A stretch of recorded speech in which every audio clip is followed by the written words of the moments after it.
والا ليتي بزقبع عرفت وسيدها معلتخا بنقهو بدخام تجمرورو قرص زي مبلع نحمام شكورن نحمام لبن كم زقال عكاخا تفلدو اتحق نور اتبلع قرصي بمقيار طراي معلتخا بمولو حيلن تعنان كتجمرو تخيليخا ابز فيديو زي نمقبار رسحو عصرت الطعام مقبتات كنرينا مودات از فيديو دما مبزحتينا بلمدي نتعنانا قود او مخانو كيفالتنا እንብልዕም ጥዑማት ቁርስታት እንመን ምዃኖም ክነግረኩም እየ እዚኦም ክትርእይዎም ኣለኩም ሰላም እዚ ፍኖት ክሊኒክ እዩ ኣብ ሰሙን 2 ግዜ ናባኹም ንፍንዎ ህይወት ዘድሕን መደብ ጥዕና ንኸየምልጠኩም ቻናልና ሰብስክራይብ ይግበሩ ቁርስ ምብላዕ መዓልትኻ ብሩህ ጌርካ ንምጅማር ጽቡቕ መንገዲ እዩ ጣዕሙ ቁርስ ማለት ሓይሊ ወይ ጉልበት ዝህቡን ስምዒት ጽጋብ ዝፈጥሩን መኣዛዊ ምግብታት ዝሓዘ እዩ ሚዛናዊ ቁርሲ ድማ ከም ንቡድ ፕሮቲን ፋይበር طعام تسبحتاتن زفلالو نጥረ ነገራትን ዘጠቃለለ እዩ ንቁርሲ ክትበልዕዎም ዝግባእ ንኣካልኩም ጣዕምቲ ማዕድናትን ቫይታሚናትን ፕሮቲናትን ዝህቡ ጣዕምቲ ምግብታት ኣለዉ ንሳቶም ድማ እቲ ቀዳማይ ኦትሜል እዩ ኦትሜል ቤታ ግሉካን ዝተባሃለ ዝሓቂ ፋይበር ዝሓዘ ኮይኑ ኮሌስትሮልን መጠን ግሉኮስን ንምንካይ ይሕግዝ ብተወሳኺ አንቲኦክሲዳንት ባህሪያት ኣለዎ ኦትሜል ቫይታሚን ቢ ማንጋኒዝ ዚንክ ይህብ ሓንቲ ኩባያ ወይ 81 ግራም ኦትሚል ድማ ኣስታት 10 ግራም ፕሮቲን ይሕዝ ነቲ ፕሮቲን ሙስኽ እንተደሊኹም ንኦትሚል ኣብ ክንዲ ማይ ብጸባ ምጥቃም ይምረጽ ኦትሚል ብፋይበር ፕሮቲን አንቲኦክሲዳንትን ማዕድንን ዝሃብተመ ሙሉእ እኽሊ እዩ መጠን ኮሌስትሮል ንምንካይ መጠን ሽኮር ድማ ንምቁፅጻር ከምኡውን ጽጋብ ንምምሕያሽ ይሕግዝ ንተወሳኺ ጣዕምን መኣዛን ፍሩት ለውዝ ወይ ርጎ ናብ ኦትሚል ብምውሳኽ ክትጥቀሙሉ ትኽእሉ ኢኹም ኣዝዩ ዘደንቕ ናይ ንግሆ ቁርሲ እዩ እቲ ካልኣይ ድማ እንቋቑሖ እዩ እንቋቑሖ 9 ኣገደስቲ ኣሚኖ ኣሲዳት ዝሓዘ ሙሉእ ምንጪ ፕሮቲን እዩ ብተወሳኺ ኮሊን ሉቲንን ዝኣመሰሉ ንጥዕና ሓንጎል ዓይንን ከብድን ዝድግፉ ንጥረ ነገራት ይህብ እንቋቑሖ ስምዒት ጽጋብ ንኽስምዐኩም ይሕግዝ እዩ እቲ ሳልሳይ ድማ ርጎ እዩ ርጎ ብፕሮቲን ዝለዓለን ትሕዝቶ ዘለዎን ክሬማዊ ፍርያት ጸባ እዩ ብተወሳኺ ካልሽየም ዚንክ ፎስፎረስን ካልኦት ጠቐምቲ ንጥረ ነገራትን ዝሓዘ እዩ ንጥዕና ዓጽሚ ጨዋዳን መዓናጡን ንምምሕያሽን ንነዊሕ እዋን ጽጋብ ንኽስምዐኩምን ይሕግዝ እቲ ራብዓይ ድማ ኦቾሎኒ ወይ ነት እዩ ኦቾሎኒ ስብሒ ፕሮቲን ፋይበርን አንቲኦክሲዳንትን ዝሃብተመ እዩ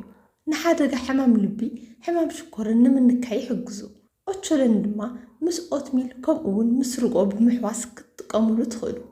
እቲ ሓምሻይ ድማ ፍሩታት ቤሪ እዮም ብዙሓት ዓይነታት ፍሩታት ቤሪ ኣለዉ ብሉቤሪ ክራንቤሪን ኢንጆሪን ዝበሃሉ ብዙሓት ዓይነታት ፍሩታት ቤሪ ኣለዉ ኩሎም እዞም ፍሩታት ቤሪ ብካሎሪ ትሕዝቶ ዘለዎምን ቫይታሚን ሲ ካልኦት ፋይቶኬሚካላትን ዝሃብተሙን ጥዑማት ፍሩታት እዮም ንጸቕጢ ኦክሳይድ ንመረፃን ንጉድኣት ዲኤንኤ ንምክልኻል ይሕግዙ ቤርታት ከምኡ ከም ዘለዎ ክትበልዕዎም ትኽእሉ ወይ ድማ ናብ ኦትሜል ኣጃ ወይ ናብ ርጎ ብምውሳኽ ክትጥቀሙሎም ትኽእሉ እቲ ሻድሻይ ድማ እንጣጢዕ እዩ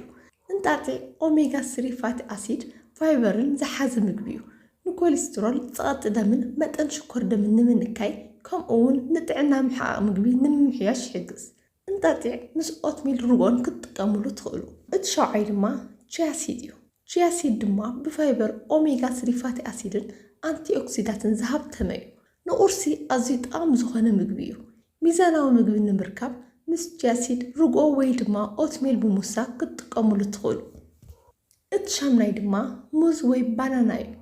ሙዝ ብፖታሽየም ፋይበርን ባህርያዊ ሽኮርን ዝሃብተመ ፍረምረ እዩ ንጸቕጢ ደም ንምንካይ ንምሕቃቕ ምግቢ ንምምሕያሽን ቀልጢፉ ሓይሊ ንምሃብን ይሕግዝ ሙዝ በይኑ ክትበልዕዎ ትኽእሉ ወይ ድማ ምስ ኦትሜል ርጎ ብምግባር ብሓባር ክትጥቀሙሉ ትኽእሉ እቲ ተሻይ ድማ ኣቮካዶ እዩ ኣቮካዶ ምንጪ ጥዕናዊ ስብሒ ፋይበርን ቫይታሚንን እዩ ኣቮካዶ ናብ ኦትሜል ወሲኩም ክትጥቀሙሉ ትኽእሉ እቲ ዓስራይ ድማ ፎርማጆ እዩ ፎርማጆ ብፕሮቲን ዝሃብተመን ትሑት ስብሕን ካሎሪን ዘለዎ ምግቢ እዩ ብተወሳኺ ካልሽየም ፎስፎረስ ካልኦት ማዕድናትን ዝሓዘ እዩ ንጭዋዳኹም ዕጽምትኩምን ህብረ ህዋሳትኩምን ንምህናጽ ንምጽጋንን ክሕግዘኩም ይኽእል ከምኡውን ስምዒት ጽጋብ ይህብ ኣብ ልዕሊ ፎርማጆ ፍሩት ለውዝ መዓር ወይ ቀረፋ ብምውሳኽ ክትጥቀሙሉ ትኽእሉ